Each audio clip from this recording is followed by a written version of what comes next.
स्वागत है। आज हम एक बहुत ही दिलचस्प और गहरे सवाल पर बात करने वाले हैं। किसी भी कला, विज्ञान या हुनर में शिखर तक मतलब वो टॉप लेवल तक कैसे पहुंचा जाए? क्या ये सिर्फ कुछ खास लोगों के लिए है जिनमें पैदाइशी टैलेंट होता है, या फिर कोई ऐसा रास्ता है जिस पर चलकर कोई भी प्रवीणता हासिल कर सकता है? हमारे सामने रॉबर्ट ग्रीन के मशहूर किताब मास्टरी के हिंदी सारांश के कुछ महत्वपूर्ण हिस्से हैं। इन्हें अभिषेक पटेल ने तैयार किया है और ये अंश इस विचार को मजबूती से रखते हैं कि महारत हासिल करना सिर्फ आप कह सकते हैं किस्मत या दिमाग की तेजी का खेल नहीं है, बल्कि ये सही दिशा में की गई लगातार कोशिशों, सीखने की ललक और गहरे अनुभव का नतीजा है। तो आज हमारी कोशिश रहेगी कि इन अंशों के जरिए प्रवीणता के इस सफर को बारीकी से समझें। इसके अलग अलग पड़ाव क्या है, वो कौन से सिद्धांत हैं जो किसी को भी अपने चुने हुए मैदान में आगे ले जा सकते हैं। चलिए इस विषय की तहों में उतरते हैं। इन अंशों की शुरुआत होती है सबसे पहले और शायद सबसे अहम कदम से, अपनी सच्ची दिलचस्पी, अपनी अंदरूनी आवाज, जिसे हम पैशन कहते हैं, उसे खोजना। इसमें इस बात पे जोर दिया गया है कि बचपन से हमें किन चीजों ने अपनी तरफ खींचा और कैसे समाज या दूसरों की उम्मीदों के दबाव में आकर हम कोई गलत रास्ता ना चुन लें। ये सुनने में सरल लगता है, पर शायद ये सबसे मुश्किल कदम है। बिल्कुल।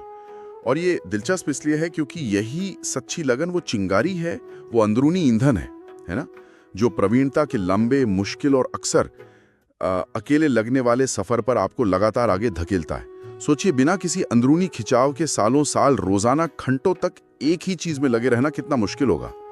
यहीं पर दूसरा महत्वपूर्ण विचार जुड़ता है, एक स्पष्ट जीवन लक्ष्य, जिसे लाइफ टास्क कहा गया है, उसका होना। हाँ, लाइफ टास्क। आपकी लगन ही आपको बताती है कि आपकी जिंदगी का वो बड़ा काम क्या हो सकता है। इन अंशों के मुताबिक उसे पहचानना और फिर उसे छोटे मैनेजेबल हिस्सों में बांटकर उस लंबी दौड़ के लिए तैयार होना जरूरी है। नजरिया हमेशा लंबी अवधि का होना चाहिए। ये बात सही है। बिना उस अंदरूनी आग के शायद ही कोई मुश्किल राह पर टिका रह पाए। अच्छा, तो जब किसी को अपनी दिशा मिल जाती है, उसके बाद शुरुआती दिनों के लिए ये अंश गहन अवलोकन या डीप ऑब्जर्वेशन की सलाह देते हैं। यानी शुरुआत में कम बोलना, ज्यादा देखना और सुनना, दूसरों को काम करते हुए ध्यान से देखना, उनके तरीकों को समझना, पैटर्न पहचानना। ऐसा क्यों जरूरी है? क्या सीधे काम में कूद पड़ना बेहतर नहीं है? कूद पड़ना आकर्षक लग सकता है, हाँ, लेकिन गहन अवलोकन का महत्व इसलिए है क्योंकि ये आपको सिर्फ सतही जानकारी नहीं देता। आप सिर्फ ये नहीं सीखते कि क्या करना है, बल्कि ये भी आत्मसात करते हैं कि कैसे करना है, क्यों करना है, उसके पीछे की सोच क्या है, बारीकियां क्या हैं। ये एक तरह से मौन रहकर सीखने का दौर है, जहां आप अपने आसपास के माहौल, लोगों के कौशल और प्रक्रियाओं सोख रहे होते हैं।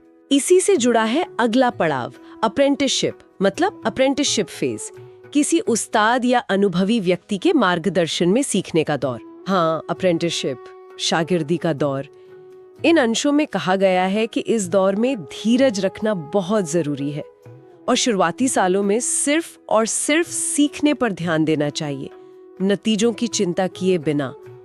ये आज की तेज रफ्तार दुनिया में थोड़ा मुश्किल लग सकता है ना, जहां हर कोई जल्दी नतीजा चाहता है। बिल्कुल मुश्किल लग सकता है, और यहीं पर वो अंदरूनी लगन और लंबी अवधि का लक्ष्य काम आता है। अप्रेंटिसशिप का मतलब ये बुनियाद मजबूत करना। इसमें कई साल लग सकते हैं और इसमें तुरंत पहचान या सफलता की उम्मीद रखना वो सीखने की प्रक्रिया में बाधा डाल सकता है। ये वो समय है जब आप गलतियां करके सीखते हैं, सवाल पूछते हैं और अपने हुनर की नींव रखते हैं। और जैसा आपने कहा, यहीं पर एक अच्छे गुरु या मेंटर की भूमिका बेहद अहम हो जाती है, जिसका जिक्र अगले बिंदु में है, यानी किसी माहिर से सीखना। सही कहा। छठा बिंदु इसी पर केंद्रित है, एक अच्छा मेंटर या गुरु ढूंढना, उनके तजुर्बे से सीखना, और सबसे जरूरी बात, उनसे सवाल पूछने या उनके सामने गलतियां करने से झिझकना नहीं।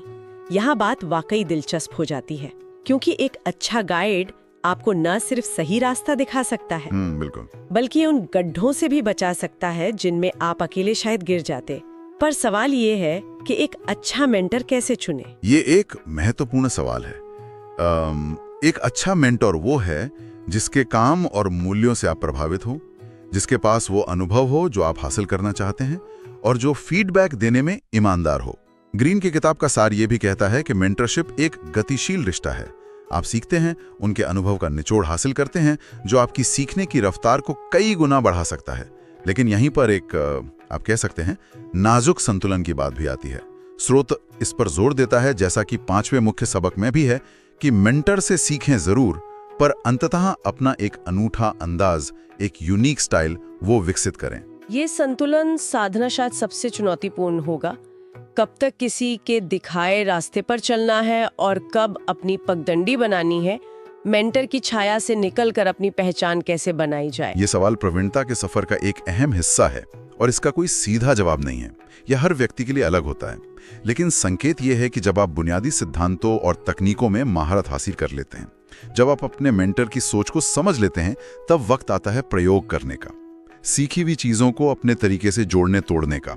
ये एक तरह से मेंटर के प्रति सम्मान दिखाते हुए ही उनसे आगे बढ़ने जैसा है, उनकी नींव पर अपनी इमारत खड़ी करना। इसी से हम अगले महत्वपूर्ण पहलू पर आते हैं, सक्रिय अभ्यास। हाँ, सीखने और मार्गदर्शन के बाद बारी आती है खुद मेहनत करने की।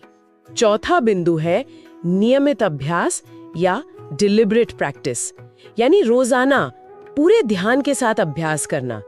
सिर्फ घंटों तक दोहराना नहीं, बल्कि उन हिस्सों पर ज्यादा मेहनत करना जो मुश्किल लगते हैं, और लगातार अपने कंफर्ट जोन यानी आराम के दायरे से बाहर निकलना। इसी से जुड़ा है 7वां बिंदु, स्किल डेवलपमेंट, यानी डेवलप की स्किल्स। मतलब एक एक करके जरूरी स्किल्स में महारत हासिल करना, फिर उन स्किल्स को मिलाकर कुछ बड़ा और अनूठा बनाना, और हर दिन खुद को कल से बेहतर बनाने की कोशिश करना। बिल्कुल। डेलिब्रेट प्रैक्टिस या सोच समझकर किया गया अभ्यास महज रटने या घंटों तक एक ही चीज दोहराने से बहुत अलग है और कहीं ज्यादा प्रभावी है। यह साधारण अभ्यास नहीं है। इसमें आप अपनी कमजोरियों को पहचानते हैं, उन्हें सुधारने के लिए खास तरीके अपनाते हैं और लगातार अपनी क्षमता की सीमाओं को चुनौती देते हैं। ये कुछ ऐसा है जैसे वजन उठाकर मांसपेशी को मजबूत करना। आप उसे चुनौती देते हैं ताकि वो विकसित हो।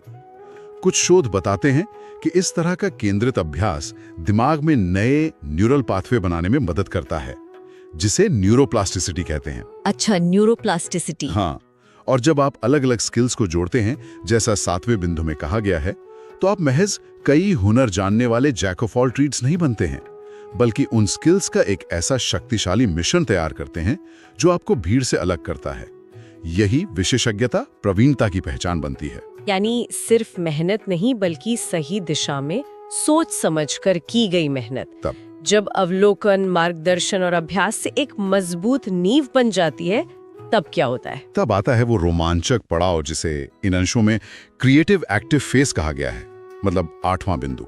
ये वो चरण है जहां आप सिर्फ सीखते नहीं, बल्कि सीखी हुई चीजों के आधार पर कुछ नया बनाते हैं, प्रयोग करते हैं, नए आइडियाज लाते हैं, और सबसे जरूरी कैलकुलेटेड रिस्क यानी सोचे समझे जोखिम उठाने से नहीं डरते। ये नियमों को जानने के बाद उन्हें तोड़ने या उनसे परे जाने का दौर है। क्या ये वही चरण है जहां असली इनोवेशन या नवाचार होता है, जहां लोग अपने क्षेत्र में कुछ ऐसा करते हैं जो पहले नहीं हुआ? काफी हद तक, हाँ। ये वो अवस्था है जहां आपका ज्ञान इतना गहरा हो चुका होता है और कौशल इतने सहज कि आप अलग अलग विचारों को जोड़कर पैटर्न देखकर कुछ मौलिक रच सकते हैं। यहाँ जोखिम लेने का मतलब आंख बंद करके कूदना नहीं है, बल्कि अपनी समझ और अनुभव के आधार पर मौजूदा सीमाओं को आगे धकेलना, नए रास्ते तलाशना है। ये एक तरह से अपनी ही स्थापित समझ को चुनौती देना भी है, ताकि कुछ बेहतर सामने आ सके। और जाहिर सी बात है कि जब कोई नया रास्ता तलाशेगा, प्रयोग करेगा, तो गलतियां भी होंगी, असफलताएं भी हाथ लगेंगी। इसीलिए शायद 9वां बिंदु इतना महत्वपूर्ण है, गलतियों से सीखो या लर्न फ्रॉम मिस्टेक्स। इसमें असफलता को स्वीकार करने, हर चूक को एक सबक बनाने और हार के डर से रुक जाने के बजाय उससे सीखने पर जोर दिया गया है। ये मानसिकता में एक बुनियादी बदलाव लाने जैसा है। बिल्कुल, ज्यादातर समाज या हमारी परवरिश हमें असफलता से डरना सिखाती है, उसे व्यक्तिगत कमी या अपमान की तरह देखना सिखाती है। लेकिन प्रवीणता के रास्ते पर चलने वालों के लिए, जैसा ये अंश बताते हैं, असफलता एक जरूरी हिस्सा है। वो सीखने का एक जरिया है, एक कीमती फीडबैक है। यह आपको बताती है कि क्या काम नहीं कर रहा है, ताकि आप अपना रास्ता बदल सकें या सुधार सकें। ये लचीलापन, ये गिरकर दोबारा उठने की क्षमता उसी गहरी लगन और स्पष्ट दीर्घकालिक लक्ष्य से आती है जिसका जिक्र हमने शुरू में किया था। अगर आपकी नजर मंजिल पर है और इरादा पक्का है, तो रास्ते के पत्थर आपको रोक नहीं पाते, बल्कि आप उनसे सीखते हुए आगे बढ़ते हैं। ये नजरिया अपनाना ही अपने आप में एक बड़ी जीत है, सही का।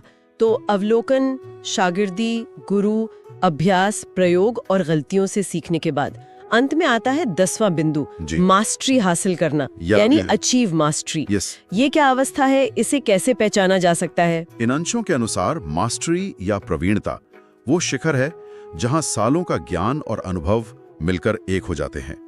आपके स्किल्स इतने सहज और स्वचालित मतलब ऑटोमेटिक हो जाते हैं कि आपको उनके बारे में सोचना नहीं पड़ता। वो बस आपकी प्रकृति का हिस्सा बन जाते हैं। आप जटिल परिस्थितियों को भी तुरंत समझ लेते हैं। आपकी अंतर्दृष्टि या इंट्यूशन बहुत तेज हो जाती है। इस अवस्था में आप न सिर्फ अपने क्षेत्र के माहिर होते हैं बल्कि अक्सर दूसरों के लिए प्रेरणा और मार्गदर्शक भी बन जाते हैं। सारांश इसे खूबसूरती से समेटता है।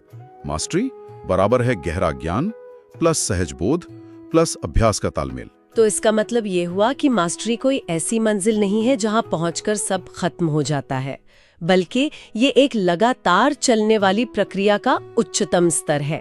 बिल्कुल सही। ये कोई अंतिम स्टॉप नहीं है। ये एक ऐसी ऊंची अवस्था है जहां सीखना और विकसित होना जारी रहता है, लेकिन एक अलग स्तर पर। आपकी समझ इतनी गहरी हो जाती है कि आप चीजों को उस तरह से देख पाते हैं जैसे दूसरे नहीं देख पाते। आपकी रचनात्मकता अपने चरम पर होती है। और अगर हम इन अंशों के मुख्य सबकों को देखें तो वो इसी पूरी यात्रा का सार हैं। पहला, सच्ची लगन और अथक मेहनत मिलकर ही प्रवीणता लाते हैं। दूसरा, महारत के लिए लगातार सीखना और सोच समझकर अभ्यास करना अनिवार्य है। तीसरा, धीरज और एक चीज पर लंबे समय तक ध्यान केंद्रित करने की क्षमता के बिना ये संभव नहीं। चौथा, गलतियों और असफलताओं को सीखने और सुधरने का मौका समझें, उनसे डरे नहीं।